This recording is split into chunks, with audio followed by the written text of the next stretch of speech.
கிருஷ்ணகிரியில் திமுக உள்ளிட்ட மாற்றுக் கட்சிகளை சேர்ந்த 1500க்கும் மேற்பட்டோர் அதிமுக துணை பொதுச் செயலாளர் KP முனுசாமி முன்னிலையில் தங்களை அதிமுகவில் இணைத்துக் கொண்டனர். அண்மையில் திமுகவில் இருந்து விலகிய கிருஷ்ணகிரி முன்னாள் நகரமன்ற தலைவர் ஃபரிதா நவாப் மற்றும் அவரது கணவர் திமுக முன்னாள் நகர கழக செயலாளர் நவாப் ஆகியோர் தங்களை அதிமுகவில் இணைத்துக் கொண்டனர். இதில் அதிமுக மகளிர் அணி மாநில இணை செயலாளராக ஃபரிதா நியமிக்கப்பட்டுள்ளார்.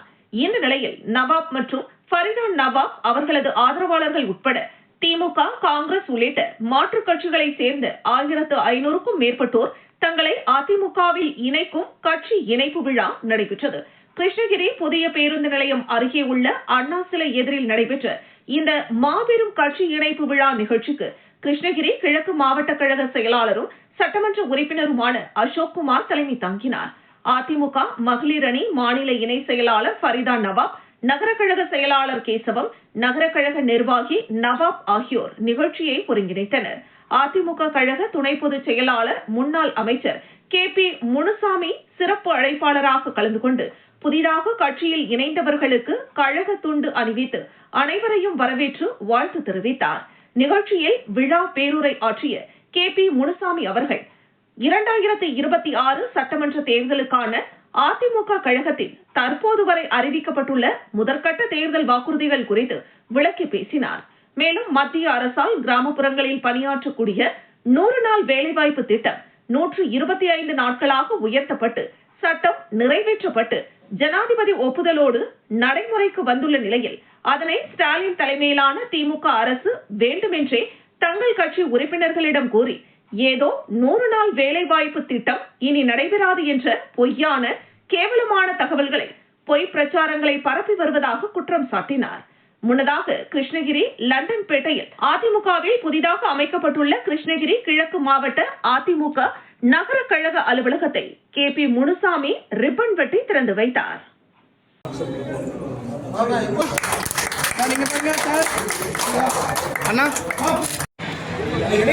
நீண்ட காலம் கிருஷ்ணகிரி நகராட்சியுடைய தலைவராக பணியாற்றி கடுமையாக உழைத்த அந்த இயக்கத்திற்கு தாங்கள் இருவரும் உழைத்த உழைப்பிற்கு ஏற்ற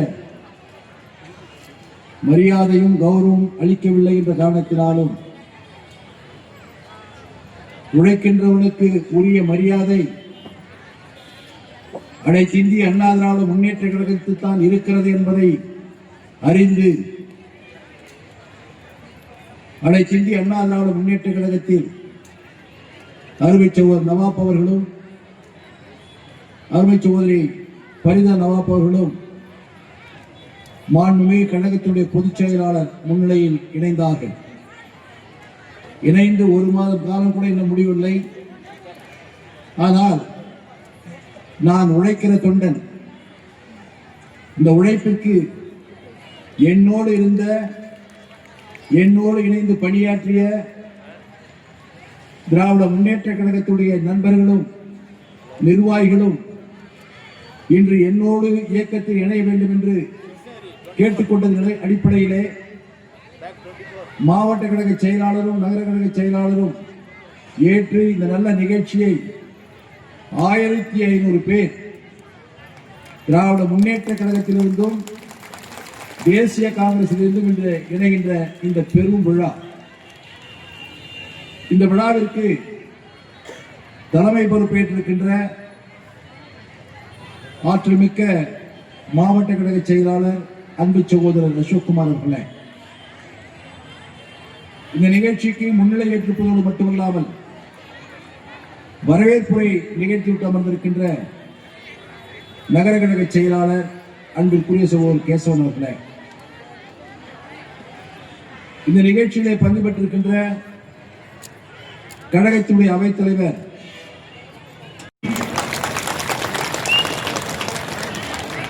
நீண்ட காலமாக கிருஷ்ணகிரி நகராட்சி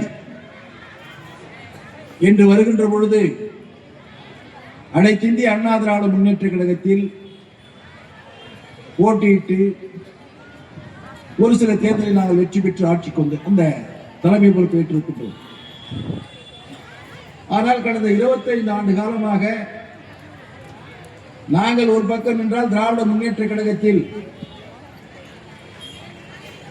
பரிதா நவாப் தான் எதிர்த்து நிற்கிற வேட்பாளராக 25 ஆண்டு காலமாகவே அவர் இருந்திருக்கிறார்.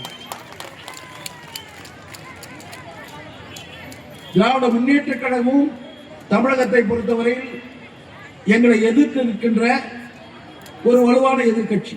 அது மறுக்கவோ மாற்றவோ முடியாது. அப்படி ஒரு வலுவான எதிர்க்கட்சியில் 25-30 ஆண்டு காலம் கிருஷ்ணகிரி நகராட்சி உள்ளாட்சி அமைப்புடைய தேர்தல் வருகிறது என்று சொன்னால் அந்த இயக்கத்தில் இறுதியாக போட்டியாளராக வருபவர் நவாப்புடைய துணைவியார் பரிதனாவப் என்று சொன்னால் அந்த இயக்கத்தில் அவர்கள் எவ்வளவு கடுமையாக உழைத்திருந்தால் அந்த இடத்திற்கு அவர்கள் வந்திருக்க முடியும். அப்படிப்பட்ட ஒரு நல்ல உழைப்பாளியை, திறமை மிக்கவர்களை திராவிட முன்னேற்ற கழகம் இடையிலே அந்த இயக்கத்தில் நுழைந்தவர்கள். பாரம்பரியமாக அந்த இயக்கத்தில் இல்லை, எங்கோ இருந்தவர்கள் பொருளாதாரத்தை முன்னிறுத்தி தான் அந்த இயக்கத்தின் உள்ளே வந்ததோடு மட்டுமல்லாமல் உழைத்த நல்ல உழைப்பாளிகளை அந்த இயக்கத்திற்காகவே தங்களை முழுமையாக ஈடுபடுத்திக் கொண்ட அந்த தம்பதிகளை தொடர்ந்து இந்த கிருஷ்ணகிரியிலே இவர்கள் கட்டுப்பாட்டிலே இந்த இயக்கம் இருக்கிறது என்பதற்காக அவரை வெளியேற்ற வேண்டும் என்று பல்வேறு வகையான முயற்சி செய்திருக்கிறார்கள், அவமானப்படுத்தியிருக்கிறார்கள். அப்படி அவமானப்படுத்தியிருந்தாலும் கூட அந்த கட்சியுடைய விசுவாசத்தால் தாங்கி நின்றிருந்திருக்கிறார்கள். அவருடைய விசுவாசத்தை கொண்டு சொல்ல விரும்புகிறேன். தன்னுடைய சொந்த இடத்தையே திராவிட முன்னேற்ற கழகத்துடைய தலைவர் மறைந்த முன்னாள் முதலமைச்சர் திரு கருணாநிதி அவர்கள் சிலை அமைப்பதற்காக எழுதி கொடுத்திருக்கிறார் என்று சொன்னால் அந்த கட்சியின் மீது எவ்வளவு விசுவாசமாக இருந்திருக்க வேண்டும். அப்படிப்பட்ட உழைப்பாளியை இடையிலே சந்தர்ப்பத்திலே உள்ளே வந்தவர்கள் வெளியேற்றினார்கள். அவர்கள் வெளியே வந்தவுடன் நம்முடைய உழைப்புக்கும் நாம் உழைக்கின்ற உழைப்பிற்கு அங்கீகாரமும் நிச்சயமாக அனைத்திந்திய அண்ணா திராவிட முன்னேற்ற கழகத்தில் தான் கிடைக்கும் என்று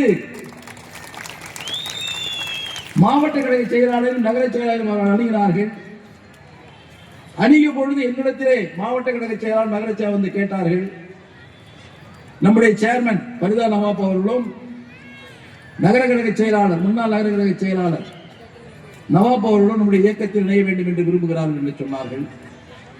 நான் அவரிடத்தில் மீண்டும் சொன்னேன், நீண்ட காலமாக ஒரு முரட்டு சாய்பி அந்தாலு கேளு, ஏன்னா தேர்தல் வரும்போது ஒவ்வொரு பேர் தேடும் போது அந்த இடத்துல அந்த பழையப்பேட்டில் வந்து அவரு ராஜ்யம் தான் பெருசா இருக்கும், கேளு, மறுபடியும் ஒரு முறை கேட்டு சொல்லு அப்படின்னு கேட்டபோது மாவட்ட செயலர் நகர செயலர் நேராக என்னுடைய கூட்டு வந்துட்டாங்க.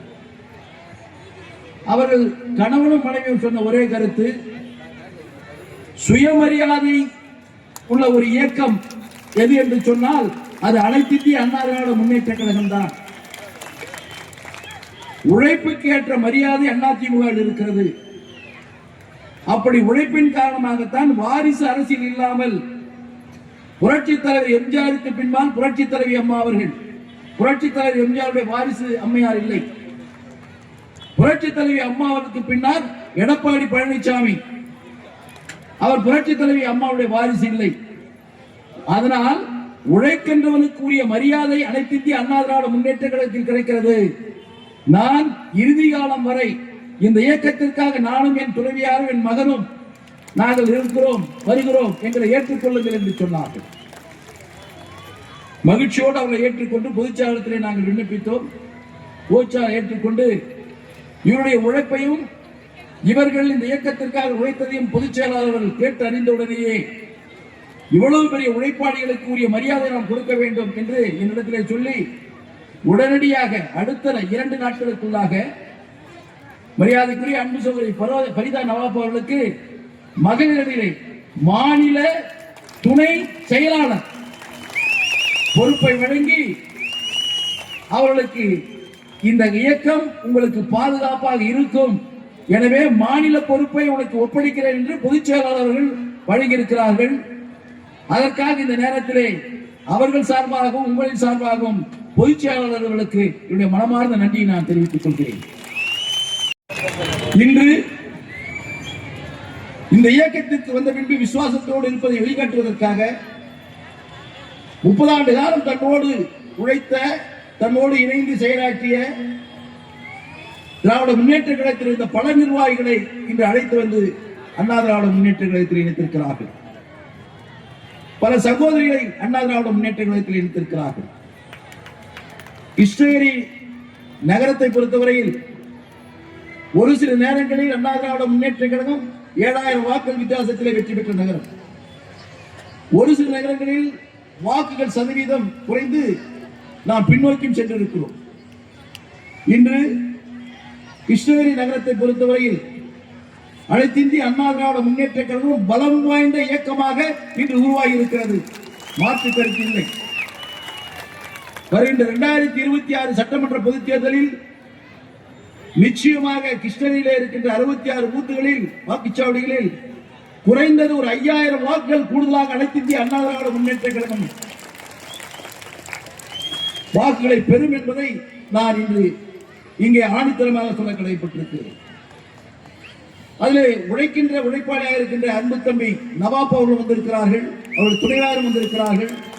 நிச்சயமாக அவர்கள் வந்ததன் காரணமாக ஒரு 1000 வாக்குகள் கூடுதலாக அண்ணா திராவிட முன்னேற்ற கழகத்துக்கு கிடைக்கும். ஏனென்று சொன்னால் இப்பொழுதே கிட்டத்தட்ட 1500 பேரை சேர்த்திருக்கிறார்கள்.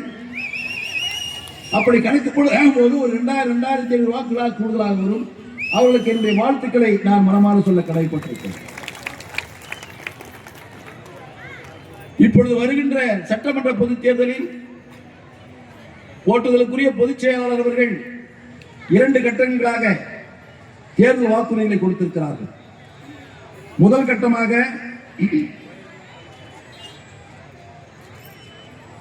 குலவிளக்கு திட்டம் என்ற ஒரு திட்டத்தில் மகளிருக்கு குடும்ப தலைவிக்கு மாதம் 2000 ரூபாய் வழங்கப்படும் என்று வாக்குறுதி கொடுத்திருக்கிறார். இதே போல திராவிட முன்னேற்ற கழகமும் 2021 வாக்குறுதி கொடுத்தது. 1000 ரூபாய் கொடுக்கிறோம் என்று வாக்குறுதி கொடுத்தார்கள். வாக்களித்து வெற்றி பெற்று ஆட்சி பொறுப்பிற்கு வந்தார்கள். பெரும்பாலும் பார்ப்பேன் என்று சொன்னால் ஒரு கூடுதலான ஒரு 3 விழுக்காடுகள் திமுக சேர்ந்து விழுக்கின்றிருக்கிறது என்று சொன்னால் இந்த 1000 ரூபாயும் ஒரு காரணம்.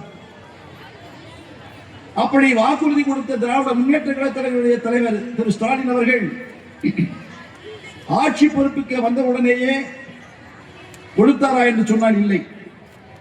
மாறாக 3 ஆண்டு காலம் இழுத்தடித்தார்.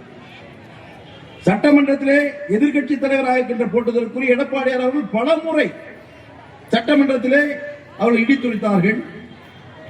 பல இடங்களிலே ஆர்ப்பாட்டங்களிலே 1000 ரூபாய் கொடு என்று சொன்னார்கள். காலம் தாழ்த்தி 3 ஆண்டுகள் கழித்து தேர்தல் நெருங்கிக் கொண்டிருக்கின்ற இந்த சூழலில் அவர் கொடுத்திருக்கிறார்கள். இன்று நம்முடைய பொதுச் செயலாளர் அவர்கள் 2000 ரூபாய் நாங்கள் குடும்ப தலைவிக்கு குலவிளக்கு திட்டத்தின் சார்பாக மாதம் மாதம் அளிப்போம் என்று சொல்லியிருக்கிறோம். இன்று நாங்கள் ஒரு வாக்குறுதி கொடுக்கிறோம். 2000 ரூபாய் கொடுக்கிறோம் என்று வாக்குறுதி கொடுத்ததோடு மட்டுமல்லாமல்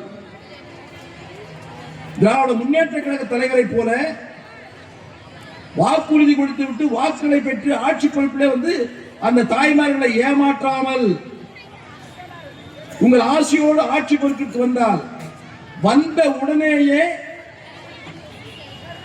முதலமைச்சராக பொறுப்பேற்று ஒரு சில மாதங்களுக்குள்ளாக நிச்சயமாக இந்த 2000 ரூபாய் குடும்ப தலைவர்களுக்கு வழங்கப்படும் என்ற உறுதிமொழியை நான் இந்த நேரத்தில் கூட கடமைப்பட்டிருக்கிறேன்.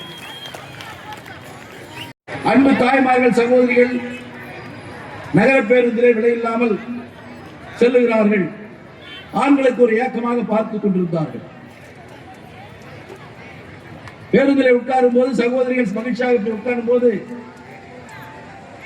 ஆண்கள் அன்பு சகோதரர்கள் பாக்கெட்டில் எடுத்து கையில் எடுத்து காசு கொடுத்து டிக்கெட் வாங்கி கொண்டிருந்தார்கள்.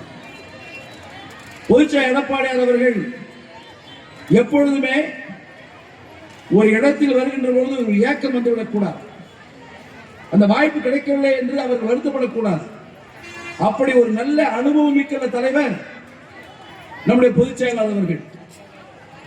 சகோதரிகள் எப்படி மகிழ்ச்சியாக நகர பேருந்தில் உட்கார்கிறார்களோ அதே போல ஆண்களும் மகிழ்ச்சியாக நகர பேருந்திலே பாக்கெட்டில் இருந்து காசு கொடுக்காமல் நீங்களும் இலவசமாக செல்லலாம் என்ற வாக்குறுதியை இப்பொழுது கொடுத்திருக்கிறார்.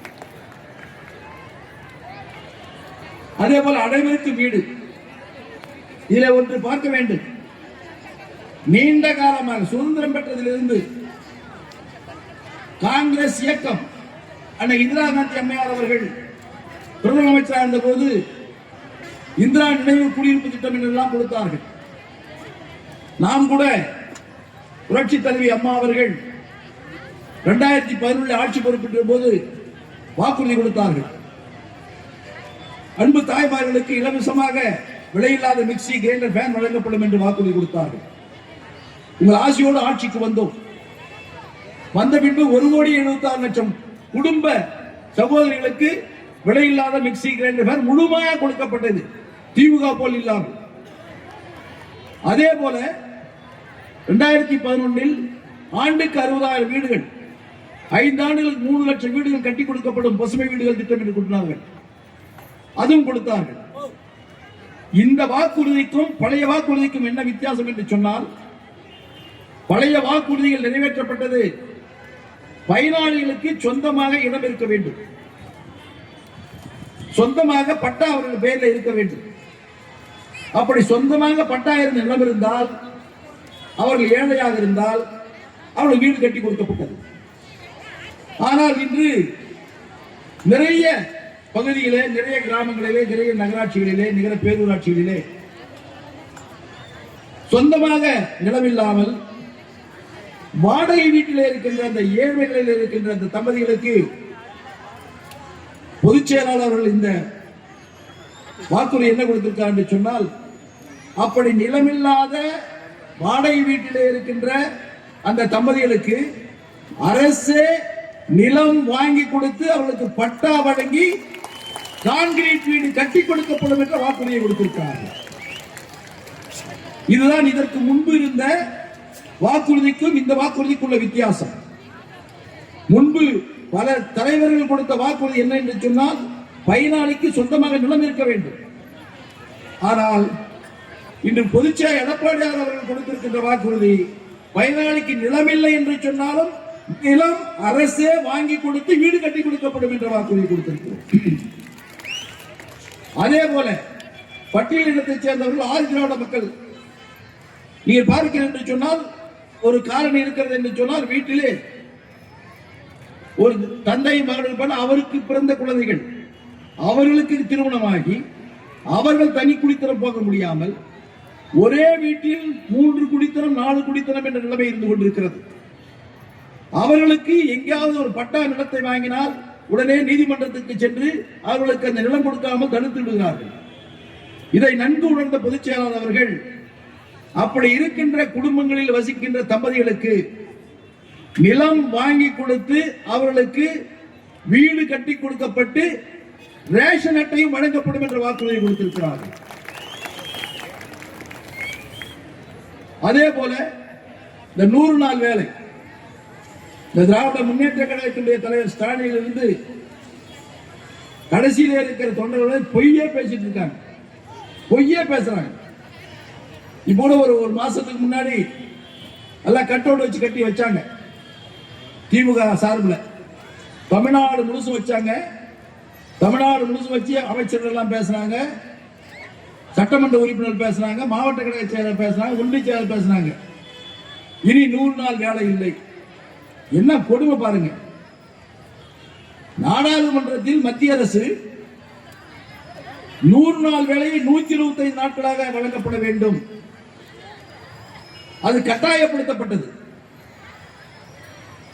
நாடாளுமன்றத்திலே சட்டம் கொண்டு வரப்பட்டு சட்டம் நிறைவேற்றப்பட்டது. அப்படி நிறைவேற்றப்பட்ட சட்டம் ஜனாதிபதி சென்று உடனே கையெழுத்திட்டு அது நடைமுறைக்கு வந்தது. 100 நாள் வேலையை 125 நாள் மத்திய அரசு கொடுக்கிறது என்று சட்டமியற்றி ஜனாதிபதி கையெழுத்து போட்டதை இன்றைய முதலமைச்சராக இருக்கிற திரு ஸ்டாலின் அவர்கள் 100 நாள் வேலை இல்லை என்று அவருடைய தொண்டர்களை சொல்ல வைக்கிறார் என்று சொன்னால், மக்களை அவர்கள் எப்படி ஏமாற்றுகிறார்கள் என்று பாருங்கள். எங்களை பொறுத்தவரையில் 125 நாள் கொடுத்திருக்கிற இந்த திட்டத்தில் நாங்கள் ஆட்சிக்கு வந்தால் 150 நாட்கள் கட்டாயம் வழங்குவோம் என்பதை ஏனென்று சொன்னால் கீழ்நிலையிலே இருக்கின்ற கிராமப்புறத்திலே வாழ்கின்ற அந்த தாய்மார்கள் சகோதரிகளுக்கு 150 நாட்கள் என்பது ஆண்டின் பாதி நாட்கள் அவர்களுக்கு வேலை உத்தரவாதம் கொடுக்கப்படுகிறது. வேலை உத்தரவாதம் கொடுக்கப்படுகிறது. அதை நாங்கள் செய்வோம் என்று வாக்குறுதி கொடுத்திருக்கிறோம். அதே போல புரட்சித் தலைவி அம்மா அவர்கள் ஆட்சி காலத்தில் வேலைக்கு செல்கின்ற சகோதரிகளுக்கு வேலை செல்வதற்காக ஸ்கூட்டி வாங்குறேன் என்று சொன்னால் 20,000 ரூபாய் மானியம் கொடுத்தார்கள். இப்பொழுது பொதுச் செயலாளர் அவர்கள் வேலைக்கு சென்றாலும் சரி, வேலைக்கு செல்லவில்லை என்றாலும் சரி, ஒரு சகோதரி ஸ்கூட்டி வாங்க விரும்புகிறார் என்று சொன்னால் 25,000 ரூபாய் மானியம் என்ற வகையிலே 5 லட்சம் பெண்களுக்கு ஸ்கூட்டி வழங்கப்படும் என்று வாக்குறுதி கொடுத்திருக்கிறோம். ஏன் என்று சொன்னால் இந்த சமூகத்தில் ஒரு பெண் ஒரு கௌரவமான நிலைக்கு வர வேண்டும். பொது இடத்திலே வருகின்ற பொழுது வசதி படைத்தவர்கள் வருகின்ற அந்த வாய்ப்பையும் நடுத்தரத்தில் இருக்கின்ற சகோதரிகளும் ஓரளவுக்கு ஏழ்மையிலிருந்து அந்த வண்டிகளை வாங்கக்கூடிய சக்தி உடையவர்களும் பயன்படுத்த வேண்டும் என்பதற்காகத்தான் 5 லட்சம் பெண்களுக்கு இது வழங்கப்படும் என்ற வாக்குறுதியை நாங்கள் கொடுத்திருக்கிறோம். வயது முதிர்ந்தவர்களுக்கு ஓய்வூதிய திட்டம் கொடுக்கப்பட்டிருக்கிறது. இப்பொழுது இந்த திராவிட முன்னேற்ற கழக ஆட்சியில் நாங்கள் இந்த மாதிரி பொய் எல்லாம் சொல்ல மாட்டோம். திராவிட முன்னேற்ற கழக ஆட்சி இந்த 1000 ரூபாய் கொடுத்த இந்த ஓய்வு திட்டத்தை பணத்தை கொடுக்கறது இல்லை. ஏன்னா இந்த 1000 ரூபாய் அங்க போகுது. அதனால ஓய்வூதிய பணத்தை நிறுத்திவிட்டு இந்த 1000 ரூபாய் கொடுக்கிறார்கள்.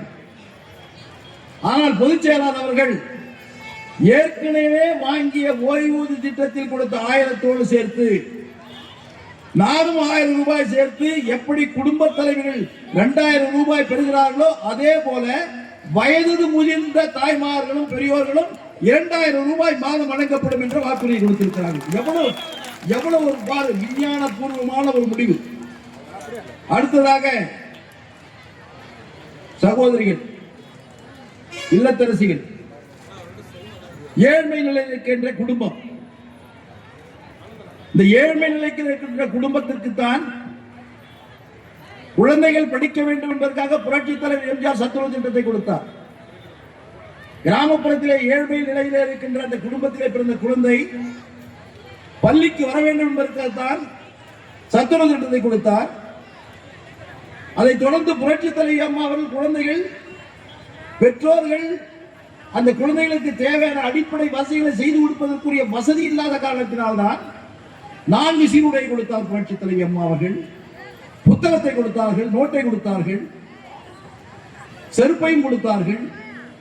தொடர்ந்து 8வது 9வது வந்தால் சைக்கிளை கொடுத்தார்கள். +1 வரும்போது லேப்டாப்பை கொடுத்தார்கள். இது அந்த குழந்தை வளர்ச்சிக்காக கொடுக்கப்பட்டது. அதை தொடர்ந்து அவருடைய தொண்டராக இருக்கின்ற கழகத்தினுடைய பொதுச்செயலாளர் எடப்பாடியார் அவர்கள் இப்பொழுது அந்த ஏழை குடும்பத்தில் இன்னொரு மைல்கல், இன்னொரு படிக்கட்டு தாண்டுவதற்காக அந்த குடும்பத்திற்கு 3 சிலிண்டர் விலையில்லாமல் இலவசமாக கொடுக்கப்படும் என்ற வாக்குறுதியை நாங்கள் இப்பொழுது கொடுத்திருக்கிறோம். அதே போல ஜல்லிக்கட்டுல ரொம்ப விமர்சையா போயிட்டு இருக்கு. எல்லா இளைஞர்களும் அதில் ரொம்ப வேகமாக ஈடுபடுறாங்க. அந்த ஒரு ஆபத்தான விளையாட்டு, அந்த ஆபத்தான விளையாட்டில் சில நேரங்களில் உயிர் போய்விடுகிறது. அப்படி உயிர் போகின்ற இளைஞர்களுடைய குடும்பங்களை நட்டாற்றில் விடாமல் அவர்களுக்கு ஆதரவாக அதுபோன்று ஜல்லிக்கட்டில் ஈடுபட்டு உயிரிழந்தால் அந்த குடும்பத்திற்கு 10 லட்சம் ரூபாய் இழப்பீடு தொகையாக வழங்கப்படும் என்ற வாக்குறுதியை நாங்கள் கொடுத்திருக்கிறோம். அதே போல சிறு தொழில் செய்வதற்கு வங்கிக் கடனை கொடுக்க வேண்டும் என்று வாக்குறுதி கொடுத்திருக்கிறோம். அதே போல மாற்றுத்திறனாளிகள் கூட்டுறவு வங்கிகளை கடன் பெற்றிருந்தால் தள்ளுபடி செய்யப்படும் என்று சொல்லியிருக்கிறோம். அனைத்திற்கும் மேலாக திராவிட முன்னேற்ற கழகத்தின் 2021 தேர்தலில் படித்த மாணவர்கள், படித்துக் கொண்டிருக்கின்ற மாணவர்கள் கல்வி கடன் பெற்றிருந்தால், தேசிய வங்கியில் கல்வி கடன் பெற்றிருந்தால் அந்த கடனை ரத்து செய்யப்படும் என்று வாக்குறுதி கொடுத்தார் இன்றைய முதலமைச்சர் திரு ஸ்டாலின் அவர்கள். ஆனால் கொடுக்கல. அந்த மாணவர்களுக்கு உங்கள் ஆசையோடு மீண்டும் ஆட்சிக்கு வந்தால் நிச்சயமாக படிக்கின்ற அத்தனை மாணவர்களுக்கும் எந்தெந்த தேசிய வங்கியில் கடன் பெற்றிருக்கிறார்களோ அந்த கடனை முழுவதும் வங்கிக்கு அரசு செலுத்தும் என்ற வாக்குறுதியை நாங்கள் கொடுத்திருக்கிறோம். இப்படிப்பட்ட வாக்குறுதி கொடுத்திருப்பதோடு மட்டுமல்லாமல் இன்றைய ஆட்சியாளர்கள் ஒரு கடுமையான ஆட்சியை நடத்தி கொண்டிருக்கிறார்கள். சட்டம் ஒழுங்கு பாதிக்கப்பட்டிருக்கிறது. ஒரு சகோதரி தனியாக எங்கும் செல்ல முடியாத நிலைமை. ஒரு இளைஞன் பல்வேறு வகையில் சீரழிவதற்குரிய ஒரு வாய்ப்புகளை இந்த ஆட்சி உருவாக்கி கொடுத்திருக்கிறது. பள்ளியிலே படிக்கின்ற மாணவர்கள் ஆசிரியர்களை போய் அடிக்கக்கூடிய ஒரு நிலைமை வந்து கொண்டிருக்கிறது. அப்படி வருகின்ற பொழுது அந்த மாணவனுடைய ஒழுக்கம் எந்த அளவுக்கு சீர்கட்டிருக்கிறது என்று பாருங்கள். அதற்கு காரணம் இந்த ஆட்சியாளர்கள் சட்டம் ஒழுங்கை சரியாக நிவர்த்தி செய்து இங்கே கஞ்சாவும் போதைப் பொருளும் தடை செய்யப்பட்டிருந்தால் அந்த இளைஞர்கள் அதிலிருந்து விடுபட்டிருப்பார்கள். மாறாக இன்று எங்க ஒரு பொட்டி கிடந்தாலும் அங்க கிடைக்குது. எங்கேயாவது ஒரு பிரிட்ஜில் ஒரு 2 பசங்க நிக்கிறாங்கன்னா கையில வச்சுட்டாங்கன்னா போனேன்னா அவங்கள்ட்ட கஞ்சா கிடைக்கும், அப்படின்னு கிடைக்கும். எல்லாம் இந்த கெமிக்கல்ஸ் ட்ரக்ஸ் சும்மா மூக்குல முடிஞ்சா அவன் அப்படியே மோன நிலையில இருப்பான். சாராயம் முடிச்சா கூட வாசல்கள் தெரியும், இது அதுவும் தெரியாது. இப்படி இந்த தமிழ் மக்களை இளைஞர்களை சீரழிக்கக்கூடிய ஆட்சியாக இந்த ஆட்சி இருந்து கொண்டிருக்கிறது. இந்த சூழ்நிலையில் கிருஷ்ணகிரி நகராட்சியில் அன்பிற்குரிய தம்பி நவாப் அவர்கள் இந்த இயக்கத்தில் இணைந்தவுடனும் உடனேயே தன்னுடைய சக்தியெல்லாம் உழைப்பை எல்லாம் ஒன்று திரட்டி இன்று மாற்றுக் கட்சியில் இருக்கின்றவர்கள் எல்லாம் உழைத்து வந்திருக்கிறார்கள். அவருக்கும் அவருடைய துணைவாருக்கும் என்னுடைய மனமார்ந்த பாராட்டுகளையும் வாழ்த்துக்களையும் நான் தெரிவித்துக் கொள்ள கடமைப்பட்டிருக்கிறேன். அதை கூட சொன்னார் இந்த இடத்திலே, மாவட்ட செயலாளத்தில் சொன்னார் என்று மாவட்ட செயலாளத்தில் சொன்னார். அண்ணா நவாப் சொன்னாரு, நான் அந்த கட்சியில் இருக்கும் போது அன்று தலைவராக ஏற்றுக்கொண்டிருந்த திரு கருணாநிதிக்கு சில வைக்கிறது என்னுடைய சொந்த இடத்தை கொடுத்தேன், பல லட்சம் ரூபாய் மதிப்புள்ள இடத்தை கொடுத்தேன். எனக்கு இன்னும் அந்த இடம் இருக்கு. நான் இறுதி வரை இந்த கட்சியில் இருக்கணும். எனக்கு இந்த தலைவர் மேல நீங்காத பற்று இருக்கு. நானும் இங்கே புரட்சி தலைவர் எம்ஜிஆருடைய சிலையும் புரட்சி தலைவர் அம்மாவுடைய திருவுருவ சிலையும் அமைப்பதற்கு என் சொந்த இடத்தை கொடுக்கிறேன் என்று அன்பு தம்பி நவாப் அவர்கள் நம்முடைய மாவட்ட செயலாளத்தில் சொல்லியிருக்கிறார்கள். அவருக்கு என்னுடைய வாழ்த்துக்களை நான் தெரிவித்துக் கொள்கின்றேன். உணர்ச்சி வசப்பட்டு அவர் செயல்படுகிறார் என்று கருதுகிறேன். நிதானமாக செயல்படுங்கள். ஏனென்று சொன்னால் இன்னும் நீண்ட நெடிய பயணம் இந்த இயக்கத்தில் எங்களுக்கு காத்துக் கொண்டிருக்கிறது. உங்களை நாங்கள் முழுமையாக பயன்படுத்திக் கொள்வோம். பயன்படுத்திக் கொள்கின்ற அதே நேரத்தில் அண்ணா திராவிட முன்னேற்ற கழகத்தை பொறுத்தவரையில் உழைக்கின்ற ஒருவருக்கு எந்த சூழ்நிலையிலும் யாராலும் தடுத்து நிறுத்த முடியாது. வருகின்ற வாய்ப்பு நிச்சயமாக வரும். உங்களுக்கு மட்டுமல்ல, ஒவ்வொரு அதிமுக தொண்டனுக்கும் வரும். இந்த கட்சியில் தான் எதையும் எதிர்பார்க்காமல் கடுமையாக உழைத்துக் கொண்டிருக்கின்ற தொண்டர்களும் நிர்வாகிகளும் இருந்து கொண்டிருக்கிறார்கள். அப்படிப்பட்ட இந்த இயக்கத்துக்கு நீங்கள் வந்திருக்கிறீர்கள். இந்த குடும்பத்தில் நீங்களும் ஒருவராக வந்திருக்கீர்கள். மற்றவர்களை எப்படி நாங்கள் பார்க்கின்றோமோ, மற்றவர்களை எப்படி நாங்கள் வழிநடத்துகிறோமோ, மற்றவர்களை எப்படி நாங்கள் இணைந்து இணக்கமாக சகோதர பாவத்தோடு சென்று கொண்டிருக்கிறோமோ, அதே போல் உங்களோடும் செல்வோம். நீங்கள் தொடர்ந்து பணியாற்றுங்கள். இந்த இயக்கம் வெற்றி பெறுவதற்காக உங்களுடைய உழைப்பையும் திறமையும் ஏன் பொருளாதாரத்தையும் செலவு செய்யுங்கள். ஏன் என்று சொன்னால் இந்த இயக்கம் வலிவோடும் பொலிவோடும் வருவதற்காக ஒவ்வொரு அதிமுக தொண்டரும் தன்னால் முடிந்த உழைப்பையும் தான் உழைத்து சம்பாதித்த பணத்தையும் இந்த இயக்கத்திற்காக அளித்துக் கொண்டிருக்கிறான். அப்படிப்பட்ட இயக்கத்திற்கு நீங்கள் வந்திருக்கிறீர்கள். உங்களை வாழ்த்துகிறேன், வரவேற்கிறேன். இந்த நிகழ்ச்சியை சிறப்பான முறையில் ஏற்பாடு செய்த அத்தனை பேருக்கும் என்னுடைய வாழ்த்துக்களை சொல்லி விடைபெறுகிறேன். நன்றி, வணக்கம்.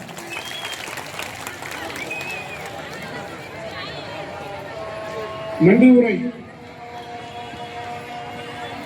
இளைஞரணி மாவட்ட செயலாளர் அண்ணா அவர்களுக்கும் மாவட்ட கழக செயலாளர் அண்ணா அவர்களுக்கும் மற்றும் முன்னாள் இந்நாள் மேடையில் வீட்டிற்கும் அனைத்து கழக உடன்பிறப்புகளும்